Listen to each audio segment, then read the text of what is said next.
What's up, everybody? Welcome back to the channel. So on today's Adventures of Kenny, I am going to work on the truck again.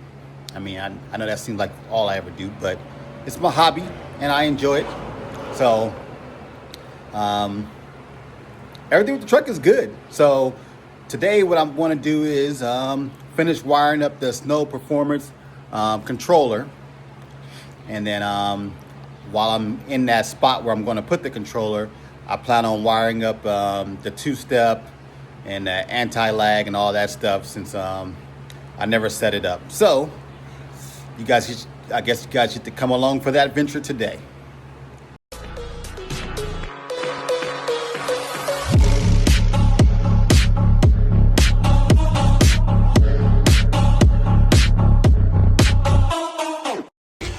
Alrighty, so in order to achieve what I want to do, my plan is, let's get this in here. I'm going to put the controller right here. I'm going to move my glasses out of the way. Let's see. I got to wire up. Well, not wire up, but I got to install this switch, which I think I'm going to put right here. And then the water meth turn on button, I'm going to put right underneath it. And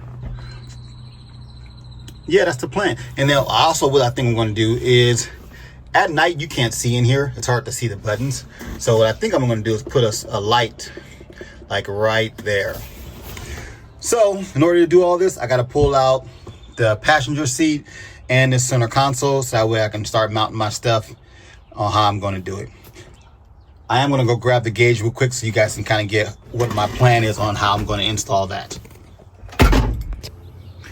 All right, so here's the gauge. Pretty much how it's supposed to sit is like that.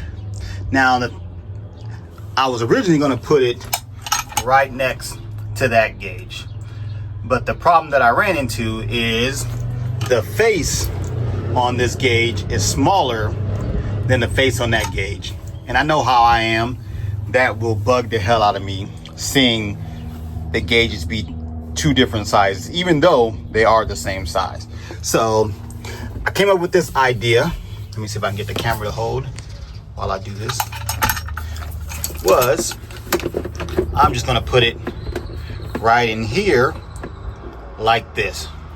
That way, if I ever do need to look at it, I can just pull up the center console and look down at it, and I should be able to see what I need to see. There's nothing on this gauge or any button wise I need to be messing with or changing once it's installed. So for the most part, it's just decoration as far as I'm concerned. So, but that's how I plan on getting it, just like this. That way it faces me, I can press the button, set everything up, and I should be good to go. Okay, so I had to think about this one for a minute. So here's pretty much all my relays and how I have them set up. They sit underneath the center console seat. So let's see if it shows up on it. So I just did one for the Snow Performance, and then my line lock, and then on this Terminator X setup, it's a drive-by-wire. So if you press on the brake, it kills the gas pedal, so you can't do burnouts and stuff like that. So I came up with this relay for if I want to do a burnout or do a two-step, it just activate this this relay here to kill the brake signal, so that way it doesn't kill the gas pedal. So I got all those kind of set up. It took me a minute to kind of figure out how I was gonna set those up. Alrighty, and here is the, well, let me get back to them. So there's the center seat. Here is my little control panel that I have for it. So I keep my Terminator X screen there. This one here is just basically, let me see if I can, I guess I can't. Let's see.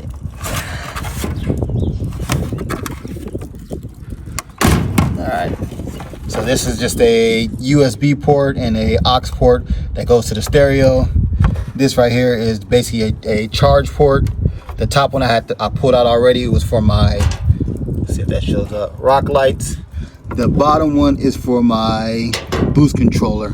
So what I'm going to do is get those out of the way. I'm going to put one here, which would be for the water meth, and then the other one down there for the battery. And then on this side panel here, like I said, at night it's hard to read what it says on those buttons. I mean, I know which one's which, but you know, it just makes it a little easier. I'm gonna put a light like directly right there. So I have this little light. It's red. It came in the turn signal kit when I put one on the Razor. So I already lit it up to see what it looks like, and I think it'll make a good addition to inside of here. So let me start the drilling and execute. Okay, so I got it back in the way I want it. So you see the switches there. They're not perfect, but they're close. All right, got the snow performance controller right there. Now I did mess up, which I'm gonna have to try to figure something else out, is I drilled a hole for the light, had the light in there, but once I put it in, I realized it was too close to the inside backing. So now I gotta figure out something else, especially to cover up that hole, because that's gonna piss me off.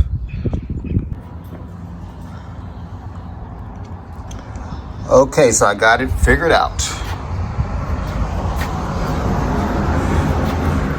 Yeah, I think that's gonna come out pretty good. Okay, so I know it looks like a wiring mess, but got all the relays and everything lined up. Got my power to the snow controller. Got the wires that run to the snow pump and tank and everything. Then I got my fuses all lined up there. Then these wires were for my boost controller and a few other things. And then here are the wires that I set up for my battery switch and for the water meth kit. So I know it looks like a little rat's nest, but I'll worry about cleaning those all up and making them pretty once everything is tested. That way I'm not doing the job twice. Okay, so got everything hooked up. Now I'm about to set up all the settings in the computer so that way I get everything to work. All right, so what I'm gonna do first is, I hope this is coming up on camera, but I'm gonna go to my spark, which takes me to my rev limiters. So just to test this out, I put the rev limiter at about 2,500. And then let's go to, not gonna worry about this launch retard. Oh, go to inputs. All right, so I want my rev limiter triggered by a 12-volt signal, because my switch that I have set up for my anti-lag is set up for 12 volts. So I got that for 12 volts. You have 12 volts or a ground. Mine's 12 volt. All right, so we're gonna go to the pin map. So I have my rev limiter right there and my anti-lag. The H means hot. So I'm gonna drag them over there. All right, so once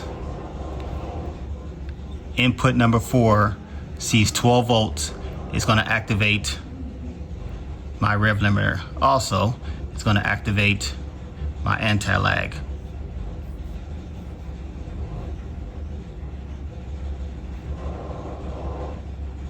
I might have to think about that one, but for right now, this will work. All right, then the other thing for my water meth, let me get out of here. Let's see, inputs and outputs. All right, so, whenever you set up a switch, you basically put it in here, and then you pick which your 12 volt, ground, 5 volt, whatever it's gonna be, all right in there. All right, but let's go to outputs. All right, so my meth safety, I'm gonna configure that. So right now it's a ground. Basically all the outputs are always ground. You can't change them from anything else as far as I remember. Let me look real quick. Yep, they're all ground. All right, so it's enabled, let's configure it. So as far as it's configured for me, the way I have it set up is, if my flex fuel is below 40%, it should send a ground signal. Once it goes above 40%, it should kill the ground signal going to the water meth kit. So that way it doesn't spray any water. All right, so let's go back to my pin map. Alrighty. So go to outputs. And then from my outputs, right there, the outputs, inputs. Oh, wrong map right here. So view outputs. Okay, there we go. All right, so on my outputs, I have right here, output number 2 is my meth safety. So once I turn the key on, we're gonna see if it powers up the screen. If it doesn't, then I'm gonna start it to see if it powers up the screen, and we'll just kind of go from there. All right, so I'm back in the truck. All right, I see it has a little shadow. So I was curious, I want to test the meth safety input. So the switch is down there. When it's powered up, it will light up. So I stuck the flex fuel below 5%. Now regular gas has at least almost 10% ethanol in it. So if I raise this up, as you can see, now the switch lit up because it senses it needs more than 15% ethanol to kill the trigger. So I know that's working the way I want it to. All right, what's up everybody? So we are a few days later. I did run into a problem when I was testing the water meth kit, so I kind of stopped filming to try to figure that out. So here's my recommendation to anybody who has one. What I was doing was I was pressing the purge button just to see how it would affect the air intake temps. And yeah, it was making it colder, but it also, my map sensor didn't like that. So I had to get that fixed, and now I'm back at it. So I'm gonna take you guys around. Oh, hold on a second. I'm gonna show you guys the stance with the drag pack wheels on. Hopefully that sun don't hit too much. But yeah, that's the drag packs. Let me see if I can get underneath the back.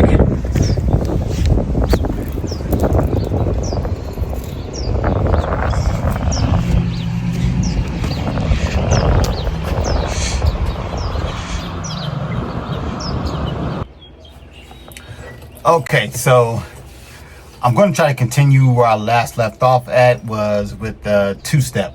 So I'm going to go ahead and start it up. I let it warm up for a little bit already. That way, when I start up this time, it's already set for me to just kind of get on the 2-step a little bit. I did test it at 2,500. It worked. So I raised up to 3,500, and I'm not getting my my flames, but that's something I got to play with, and I'll play with it. But I'm gonna let you guys go ahead and hear it. And I got the GoPro set up right there because I'm gonna take this thing for a spin, and hopefully we can get some good footage. So let's go at it. All right, so I'm hoping this picks up on the GoPro. My 2-step button right there. I'm gonna hit it. Let's see. There we go. Let's see if it builds any boost. No, I don't see any boost on the gauge, but it is working. All right, let's go for a ride.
Okay, so all in all, I feel like the test drive did go good. I didn't get to do any burnouts because I just didn't have nowhere to go to kind of try it out. And it's a weekday, you know, and this traffic and schools are getting out and stuff like that, and I want to be stupid.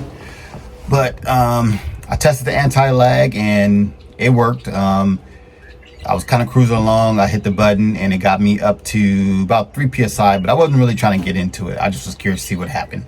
And what I was thinking did happen.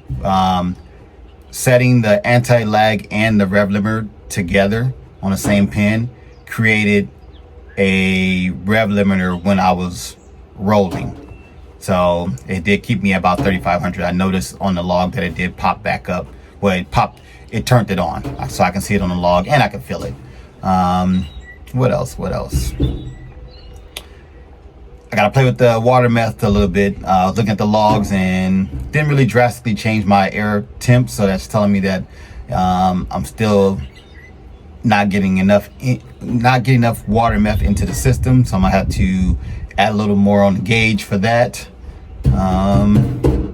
But yeah, I think that was it. So I'm gonna go ahead and do my outro. Like always, thanks for watching. Please like and subscribe, and I will catch you guys on the next Adventures of Kenny. Peace. Thank you all for watching this here video. Please like and subscribe.